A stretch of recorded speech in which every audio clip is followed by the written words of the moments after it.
Nous sommes deux amis. Alain, lui, navigue en Mini 650 et moi, Frédéric, en Pogo 30. Ensemble, nous avons convoyé le Pogo 30 du sud de la Bretagne vers Newport. Nous est alors venue l'idée de participer à la régate Ostende-Ramsgate avec le Mini d'Alain. À première vue, un parcours simple. Tu pars d'Ostende, traverses la mer du Nord pour arriver à Ramsgate. Mais comme vous allez le voir dans ce film, c'est un parcours plein de pièges. Une météo spécifique, des bancs de sable et un trafic maritime le plus dense du monde. Tous les ingrédients pour une vraie aventure.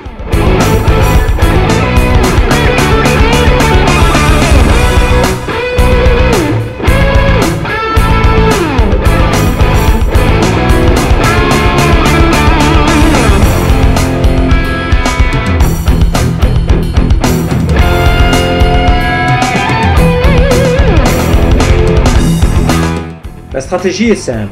Une dépression secondaire à hauteur de Calais nous donnera des vents portants est, virant est-nord-est à l'approche de Ramsgate. Au début, il sera léger, pour ensuite forcir à l'approche de Ramsgate avec des rafales atteignant 30 mètres. Le courant, lui, portera vers la Hollande, pour ensuite tourner en direction de la France en fin de parcours. L'idée est simple. Vu notre petit terrain d'eau, nous décidons de rester sur les bancs de sable, jusqu'au banc de Ruitingen, pour ensuite traverser à angle droit le Traffic Separation Channel, ce qui nous ramènera vers une route plus au nord. Ainsi, nous profiterons au mieux au fraîchissement et à la bascule de vent, ainsi que le changement de direction de courant. Par contre, bon nombre de concurrents choisissent directement la route nord. Après la première marque, la flotte se scinde en deux, et nous on se retrouve fort au sud du reste des concurrents. Nous décidons alors de faire deux empannages pour éviter l'isolement tactique et ainsi nous recentrer au milieu de la flotte. Mais nous essayons toujours de bien rester sur les bancs de sable jusqu'au banc de Ruitingen.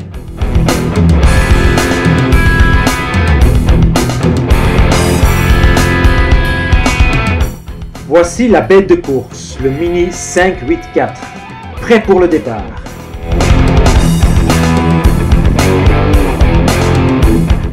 Et voilà, nous avons pris le départ direction Ramsgate. C'est vrai, avec quelques secondes de retard, le bateau comité levait déjà l'ancre, mais ça, ce n'est qu'un petit détail.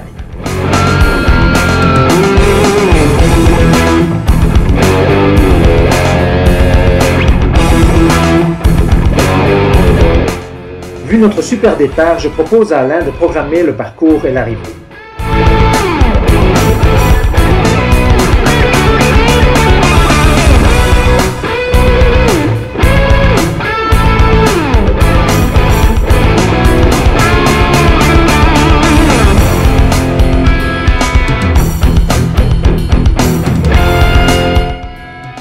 Ça, c'est l'équipage complet.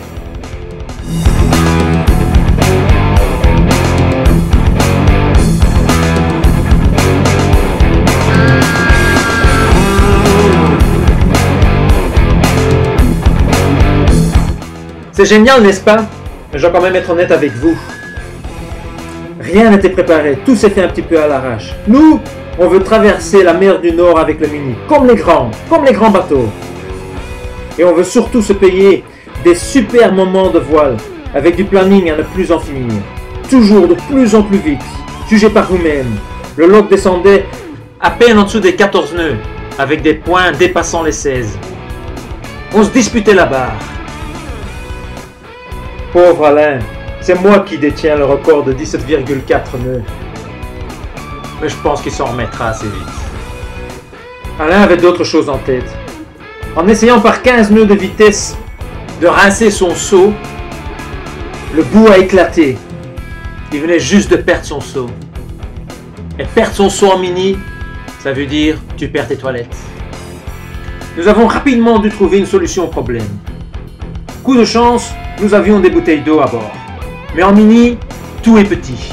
Ainsi aussi les bouteilles d'eau. Bon, je vais quand même pas vous raconter tous les détails, mais je peux vous dire qu'on a bien rigolé.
Ramsgate, l'arrivée, enfin la délivrance.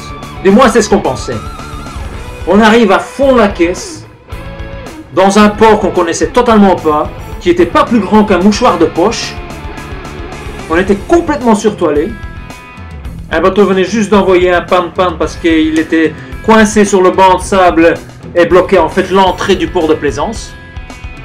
Et nous dans cette histoire, on affale tout en catastrophe. Je lance le bateau face au vent, Alain démarre le moteur, lui qui démarre une fois sur deux, il démarre du premier coup. Je passe la barre à Alain et je lui dis encore fais gaffe, parce que dans le port de Ramsgate, il y a un banc de sable.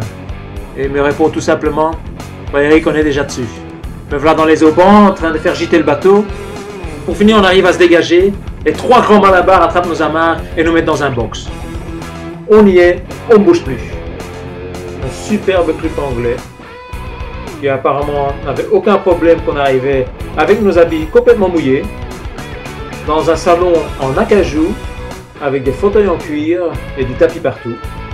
On a pris un bon repas, une bonne douche et puis dodo.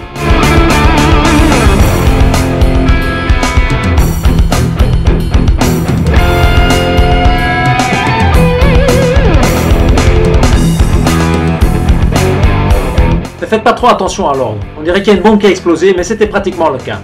Durant tout le voyage, je n'ai fait que chercher ma deuxième chaussure.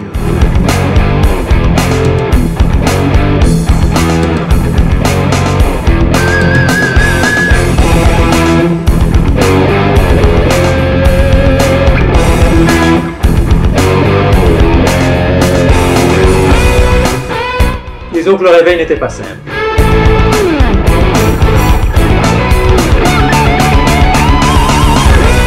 Et le résultat du Mini 584 dans tout ça? Ben voyez vous-même. On est tout en haut de la liste. C'est cool, non? Alors, si vous croyez que l'histoire s'arrête ici, attendez de voir notre retour. Pendant la traversée de la deuxième partie du Traffic Separation Channel, le vent était en train de tomber. Nous avions les yeux fixés sur l'AIS et on devait se rendre à l'évidence. Nous n'avons pas assez de vitesse pour traverser le Traffic Separation Channel.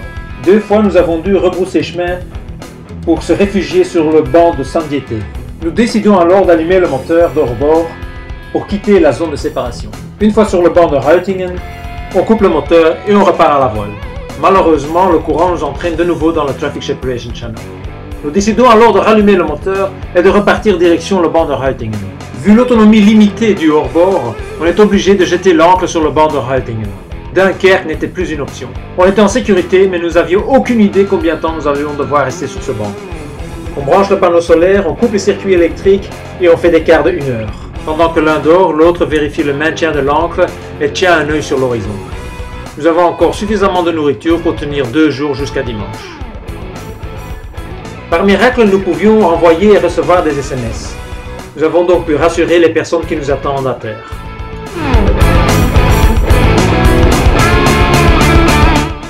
Je me rappelle encore la phrase mythique d'Alain.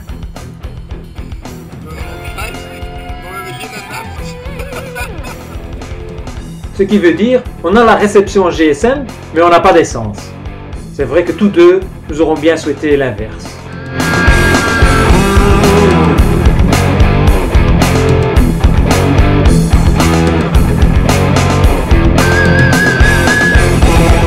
Puis enfin, de la nuit, un vent de terre s'est levé et on pouvait lever l'ancre, direction Ostende.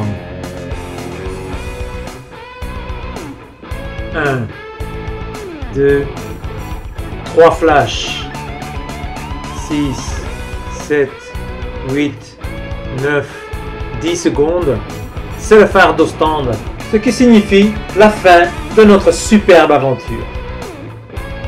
J'espère que vous avez apprécié notre histoire et à l'année prochaine. Bon vent à tous!